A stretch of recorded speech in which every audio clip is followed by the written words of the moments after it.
You know that things are very bad in Kenya when the former First Lady, Mama Ngina Kenyatta, gets involved in a national political issue. Because I need to ask a very simple question. When is the last time that the founding First Lady of the country called Kenya came out and made a comment that touches on Kenyan politics? Never ever. But in the presidency that Azimio tells us is a very illegitimate presidency of William Ruto, that has happened. So what does this tell us? Whichever way you want to look at it, it must be a very red flag. You know, the relationship between the founding First Lady of the country called Kenya and William Samoei Ruto has always been most interesting.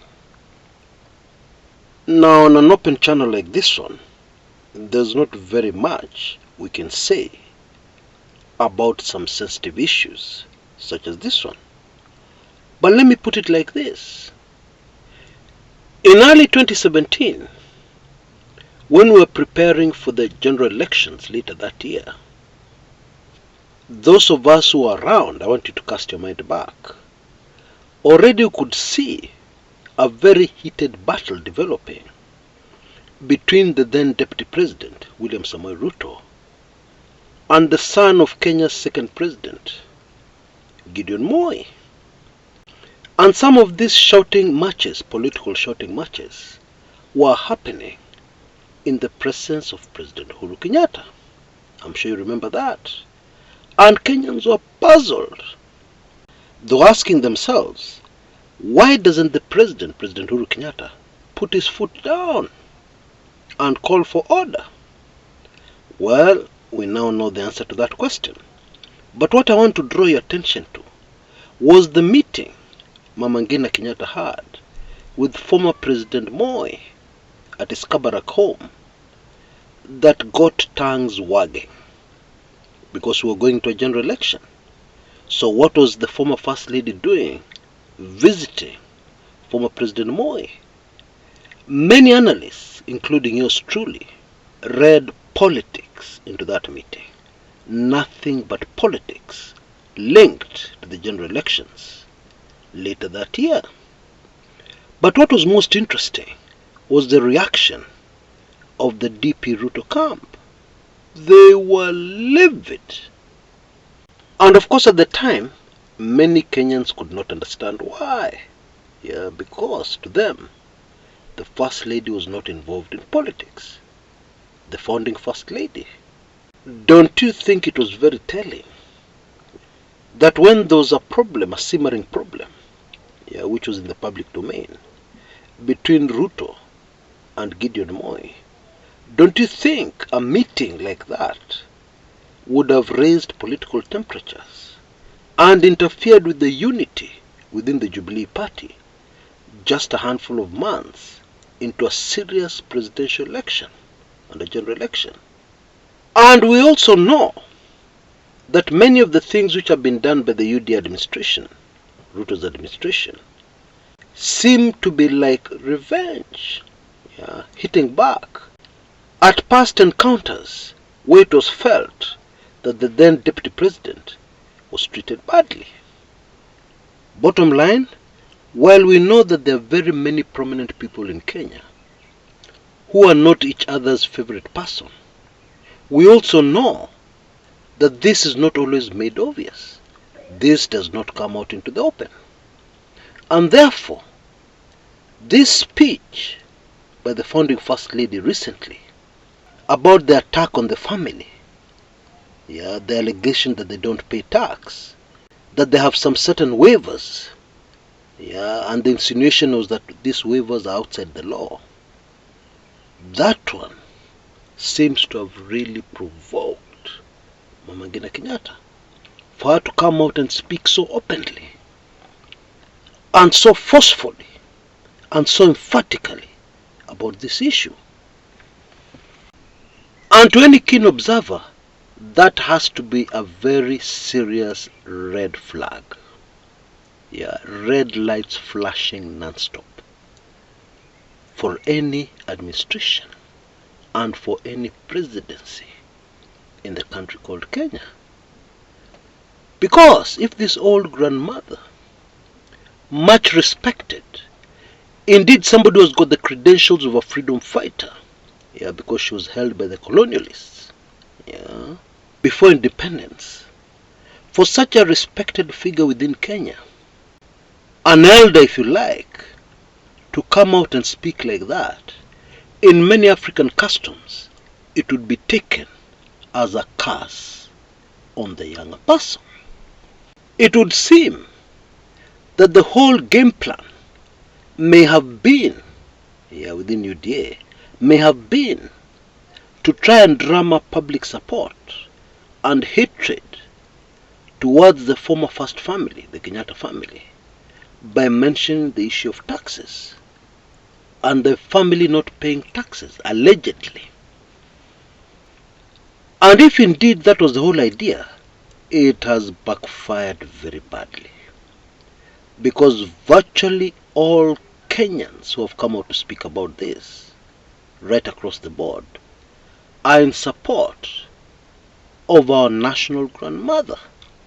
Let us not even go into the issue that this whole thing about tax waivers is being talked about by people who do not seem to know what they're talking about.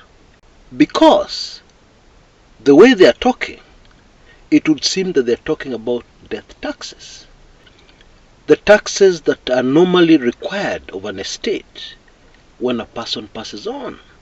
And in this case, we're talking about Kenya's first president, Mr. Jomo Kenyatta, who about 9 years before he passed on, got parliament to give a waiver to his estate.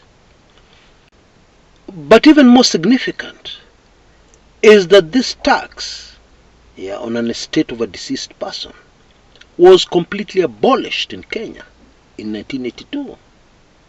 That is a long time ago. So it begs the question, what are UDA talking about? What are they really talking about? I find it super fascinating that in recent days, their argument has shifted very dramatically, yeah, from this estate tax into firms and companies owned by the Kenyatta family or linked to the Kenyatta family. That is another area where even more questions are raised. And I'll tell you why. You see, corporate tax in Kenya is not voluntary. It's not. And where a company gets a waiver on their tax, it is legal. Yeah. You see, the issue here is not whether that administration used its powers badly or not. The issue here is how on earth are you going to challenge it in court? And it's all legal, because usually they go through the right processes. In past years, before the new constitution, the Minister of Finance gave the waiver. And according to the laws of the land, that now became legal. So how can it suddenly become illegal? Now we all know that within UDA, even if we have doubts about some of the leading lights, we know that there are people within the bureaucracy of UDA who are thinkers, smart people. And so this begs the question, what are UDA really up to?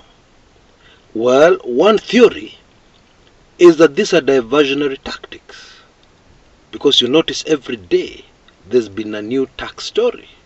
There's been something added to this narrative to keep the story going, to keep the story right at the top of what Kenyans are discussing.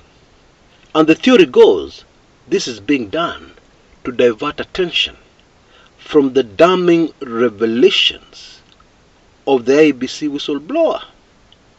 Now, if this is the case, again, it seems to have backfired on UDA, because it has raised temperatures and earned the new administration enemies for nothing, over a non-issue in my opinion. Because let's face it, everybody has to pay tax. And we have institutions to deal with people who refuse to pay their taxes, whoever they are. We have KRA, we have the judiciary, we have the security organs, investigating officers. These days we even have a police department for fraud. Yeah. All these people are supposed to deal with such people, whoever they are. But when you make this matter political, it raises a lot of eyebrows. And maybe this could explain some of the anger in the founding First Lady when she decided to dive into this highly political discussion. Yeah, it has been made highly political, while it should not be political. Well, let's just wait and see how this pans out. But clearly we can already see it is not looking good for the Ruto administration. It isn't. Until next time, this is Chris Kumekucha.